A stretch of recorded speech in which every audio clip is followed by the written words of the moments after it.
I'm Jason Deere. I'm Sammy G. And we are Dice and Dragons. Please take a look at the video description below.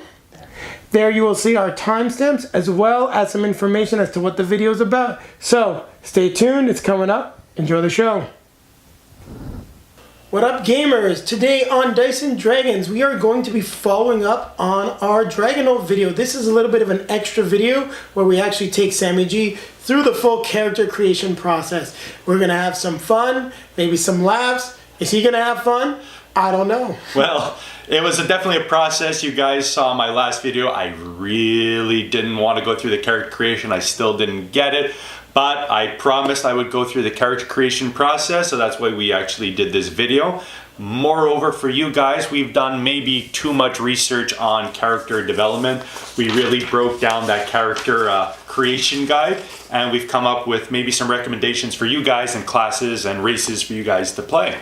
Yep, so we're going to be going over that, just kind of giving you an idea of what synergizes really well. Also, a little bit of ways that you can include, your background, your personality, some of the stuff that Sammy G struggled with, but how to make the characters, a little bit more interesting, a little bit more unique. But we're really going to cover all that and make sure that we don't have what happened to us in our first playthrough. We won't have Taserface the Archer try to do something really cool and then literally trip on a branch on his face. I mean, an archer falling on a branch, come on, we're not city guardsmen here. I know, but that literally happened. So that being said, stay tuned, grab your drink, grab your buddy, and let's develop some characters. Let's develop some characters. So what are you thinking?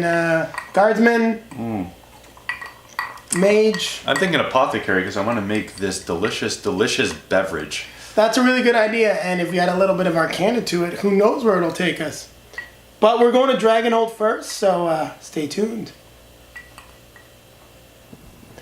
So, we're just going to take a look at how we came up with our suggested characters right now for Legacy of Dragonholt. So what we did is we really went through the character creation guide, and as you can see right here, just taking a look at humans. Humans have some skills that are highlighted right now in bold. So what we did was we took all the skills for each of the races and then took the top skills and highlighted them as the primary skills, and then what shows up as the bottom skills, and we use them as the secondary skills. And then if you go further on through the book, when you actually get into the classes, for example, we'll just start with the first class here, the Apothecary, you can see that they also list some of the core skills. So you've got Alchemy, Craftsmanship, Persuasion, Reasoning, Survival, and Arcana. So this is definitely going to help you when you're building your character. So using the information in the character creation guide based on the character skills and the races skills, we came up with some suggested character classes. So for example, with humans, we found that some of their better classes would be Bard, Brawler, Thief. You're looking at Orc, you've got Brawler, Wildlander. Skipping a little ahead here, for Catfolk, you've got the Thief and the Wildlander. And also, just to help you guys out even more when it comes to creating your character, we actually came up with some synergistic and suggested character builds. So for example, we have a human bard that we made, an orc brawler, a dwarf knight. We wanted to have a knight in there because one thing that we actually found out while we were going through the character guide was that there isn't really anyone that excels at being a knight. Dwarves and humans do have some good synergies with it, so we decided to make a dwarf knight. Now the nice thing about that is you can have a knight of pretty much any background, any race, and it's going to work very well and also be a very solid combat class. So for the elf, what we decided to do was create a sage. We created a gnome apothecary as well as a gnome thief. And for the catfolk, we created a wildlander. Now just to go over a little bit how we created these suggested character classes, I'm going to take a look at the human bard. So when you look at the core skills that go with bard as well as human, you have deception, empathy, persuasion, performance, streetwise, and history. And that's going to give you a solid amount of skills, 6 skills. Now, when you're creating your character, don't forget that you need to have 2 skills from your race and 2 skills from your class. And you can have between 5 and 8 skills. We find that sort of the best balance point is probably 6 skills, but depending on your class, you really may want to go up to 7 or 8, or even have as little as 5. You can let your background and your character's personality inform you on that as well. And don't worry, as you're playing the game, as we found out as we played more Legacy of Dragonholt, there will be other opportunities to level up and gain more skills. So one thing you might see here is there are little X's on the paper. Now, the reason why we made some X's there is we just wanted to highlight some skills that, depending on your bard's background, for example, you might actually want to throw out entirely. So maybe your bard doesn't know a lot of history. He's starting out, or he's more into performance and likes to create his own stories. And perhaps your bard is actually a spy. You'd want to highlight deception and maybe add some reasoning, anything that's going to go with making an actual bardic spy. And then you're probably going to want to add in things like dueling and agility. One thing that we've definitely found in this game is that if you're going to have a combat skill, you're going to want to back it up with a physical skill. Because we had some situations where we took the option to use one of our skills during the adventure, and then we did not have the physical skill to back it up, which led to some dire consequences for our heroes. So we'll get into some of that stuff in more detail as we continue on in the video, but right now we're going to cut over to Sammy G, and we're going to enjoy watching him go through the character creation process. I'm just hoping it goes a lot smoother than last time. What up, guys? We're going to go now through the character creation. I'm kind of excited for this. I have the research in front of me. I got the character creation guide. Let's go right into it. So the first thing it says here is to choose a race. Let's do gnome. I like the idea of a gnome. And there's some other flavor that they put into the character creation guide, like for instance a burrow gnome. Burrow gnomes live in comfortable underground homes hidden in an isolated community of peaceful farmers. So they're hobbits. I love that. They're actually hobbits in this game. So I'm going to say burrow gnome. Absolutely. That's the character I'm picking in terms of the race.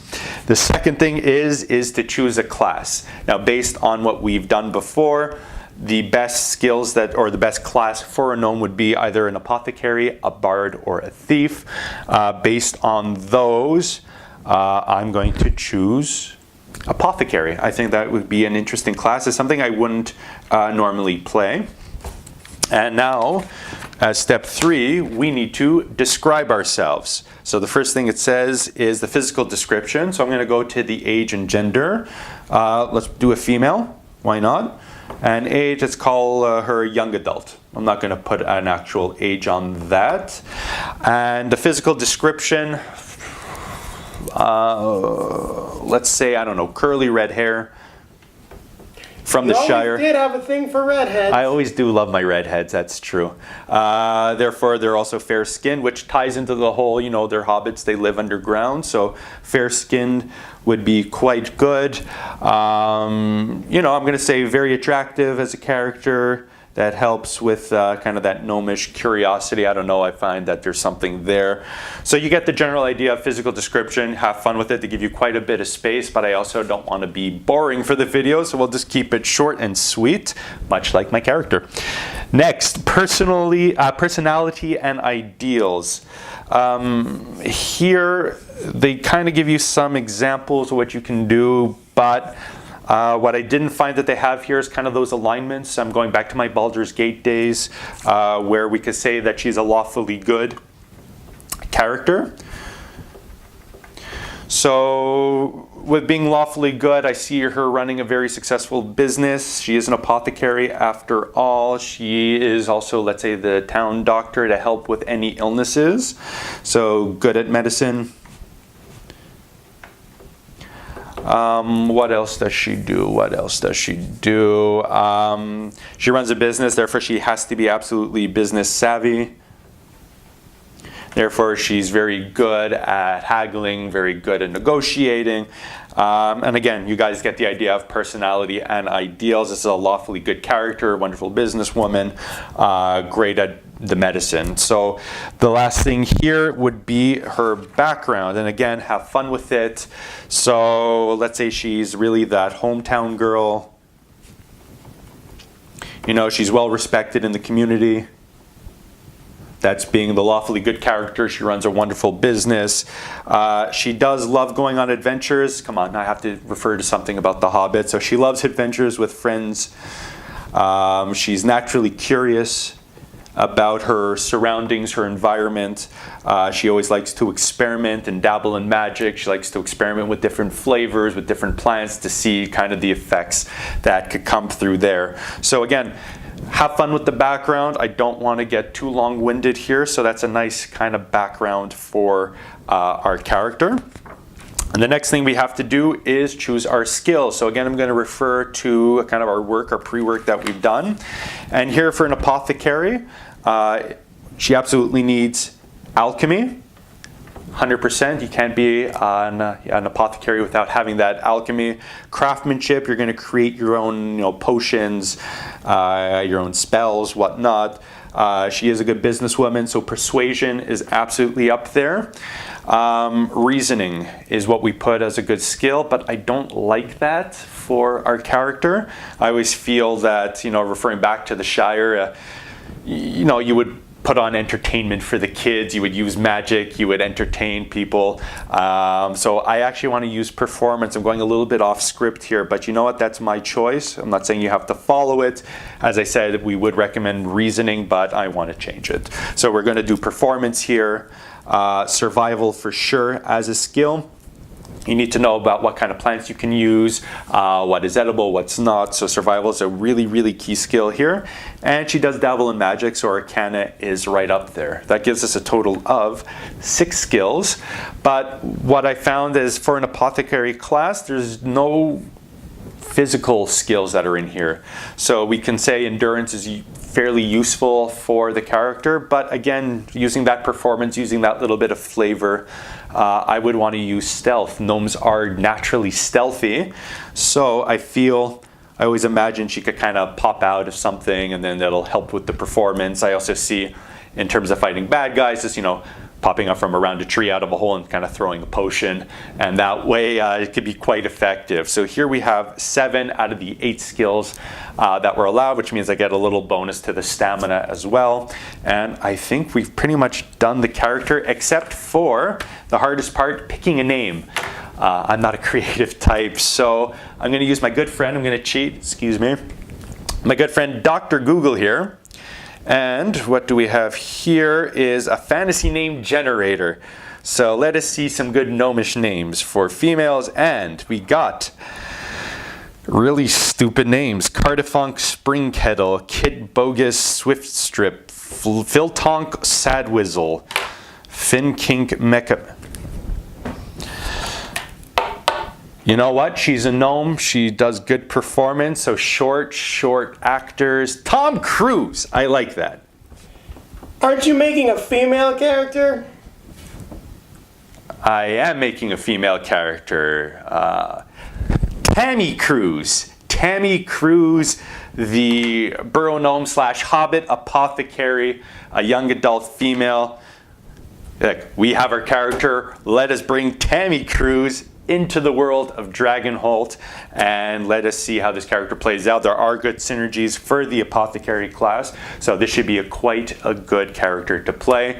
Thanks for sticking with me in terms of creating this character, and stay tuned for the rest of the video. Cheers. So, Legacy of Dragonholt, character creation, take 2. What did you think? Well, certainly a lot better this time around than last time. I think I really struggled in the first time around, but here I think the pre-work we did by really going through that character creation guide, by pulling out those skills, by really breaking it down to have nice synergies between the races, the classes, I think that helped a lot. And like you said in the last video, to let go of those preconceptions so I don't just follow the rules, because I know that it is in fact just flavor for now. I just had a lot more fun this time around, and I will give it a ranking. I actually, breaking it down, it was a lot of work, but I'll still give it, a good 8 on 10.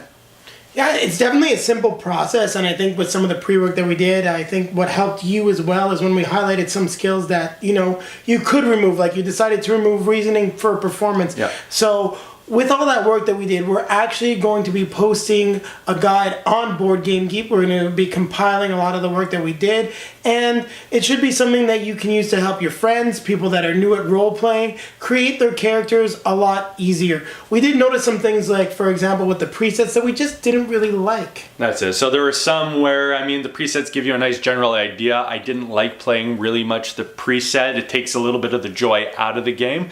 And even with our guide that we're going to be posting on Board Game Geek, you may not agree with all the skills, and that's kind of the point of it. Yes, it's definitely the point of the game. The point is to make your own character. And we're just trying to help you build something that's maybe a little bit more synergistic, because the Wildlander catfolk with runes, that just kind of came out of nowhere. It might be very flavorful, and feel free to play that character if you want, but it's not necessarily going to be the most effective thing in the game. And there's some power gamers out there. I play with them when we play D&D. They want to kill everything. So hopefully our guide will be able to help you out. That's it, and enjoy the gameplay. So that being said, as always, please subscribe, please comment below, please like this video. You know what, it doesn't cost you, we're playing Dragonholt, it doesn't cost you any stamina, it doesn't cost you any XP, which is extremely difficult to come by in this game. Yes, and it's a very good commodity, so spend it wisely. Absolutely, and as always, grab your drink, grab your buddy, and keep playing games. Keep playing games. Develop those characters. Definitely. That's one of the best parts of the game. So what do you think the Tom would think about Tammy? Tom Cruise and Tammy together. They're both very short, so I guess that's kind of good. But you know, he always likes to look tall. I mean, didn't he do that in a couple of films? They did do it in Top Gun. They absolutely did that in Top Gun. I can make Tammy a fighter pilot. New character! Okay, so Legacy of Dragonholt, the skies of Dragonholt? I have no idea. Fantasy Flight, get on it. Hey, thanks very much for watching, guys. If you like what you saw, as always, please comment, please subscribe. Won't cost you any gold, XP, willpower, nothing. It doesn't cost you anything. Yes, and if you'd like to follow us to get some more information about when there'll be some new videos and what our upcoming content might be, please follow us on Twitter at dice_and_dragons. You can find us on Facebook at Dice and Dragons Games. We like to interact with our fans, so please head on over and comment. And then you can see some pictures as to maybe what game's coming up at Dice and Dragons on Instagram. And if that's a little bit complicated, don't worry, we included all that information down below in the video description. So you might see about now some other links to our other content. It's again free for you guys. We love what we do. And as always, grab a drink, grab your buddy, keep playing games. Keep playing games.